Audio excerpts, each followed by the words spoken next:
സ്തോത്രം. ഇനി ത്രിവർണ്ണ പതാക, മുകളിൽ കുങ്കുമം, അടിയിൽ പച്ച, നടുക്ക് വെള്ള. ഇതുവരെ വളരെ ശരിയാണ്. എന്താ കുങ്കുമം?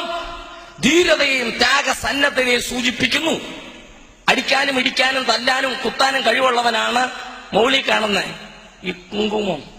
ആളെ വേണ്ടത്ര പരിചയമില്ലാന്ന് തോന്നുന്നു. ലോകപ്രസിദ്ധനാ തനി രാവണൻ. ഈ താഴെ കാണുന്ന പച്ച അതല്ല, അത് സസ്യസമ്പൂർണമായ ഭാരതഭൂമിയുടെ ഐശ്വര്യത്തെ സൂചിപ്പിക്കും. എന്ന് പറഞ്ഞാൽ ഇച്ചിരി കാശും പുത്തനും ഒക്കെ ഉള്ള ആൾക്കാരാ പച്ച. പട്ടി പിടി കിട്ടിയോ? പക്ഷെ നടുക്കത്തെ വെള്ളയുണ്ടല്ലോ, അത് നമ്മളാ.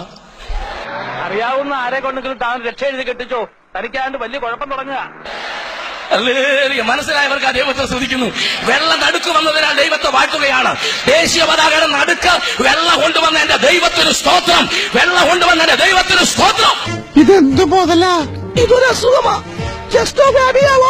പറമ്പിൽ എന്ന അസുഖത്തിന്റെ പേര്. 1,319 പേർക്ക് വരുന്ന. ഇതിന് മരുന്നില്ലേ? ഇംഗ്ലീഷിൽ മരുന്നില്ല, ഹോമിയോയിൽ ആയുർവേദത്തിൽ കണ്ടുപിടിച്ചിട്ടില്ല.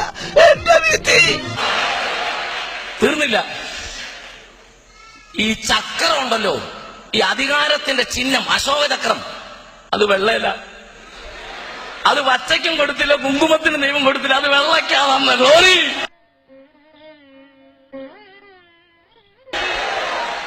ഇനി കേൾക്കണോ? അശോകചക്രം എന്നാ അതിന്റെ പേര്. ശോകം ദുഃഖം, അശോകം ദുഃഖം മാറുമെന്ന്. അപ്പോൾ ദുഃഖം മാറണമെങ്കിൽ വെള്ള വരണം. നീ പച്ചയാണേലും വരണം, കുങ്കുമമാണേലും ദുഃഖം മാറണേ വെള്ള വരണം. ഹല്ലേലൂയ. ഒരു വടി കിട്ടുമോ? പിന്നെയും വടി ഇവിടെ ഉണ്ട്. എന്തിനാ? ഇതിനെ ഒന്ന് കൊന്നു തിന്നാനാ. മനസ്സിലായവർക്കായി ദൈവത്തെ സ്തുതിക്കുകയാണ്. അത് മനസ്സിലായവർക്കായി ഞാൻ ദൈവത്തെ വാഴ്ത്തുകയാണ്. ഇന്ന് രാത്രി നീ വെള്ളയിൽ വരണം. അതിന്റെ അർത്ഥം യേശുവിൽ വരണം. യേശുവിൽ വരാതെ നിനക്ക് പ്രവാസം കിട്ടുകയില്ല.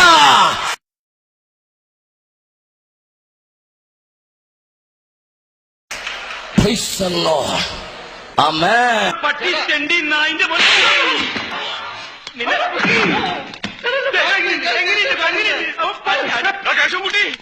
എടുക്കണ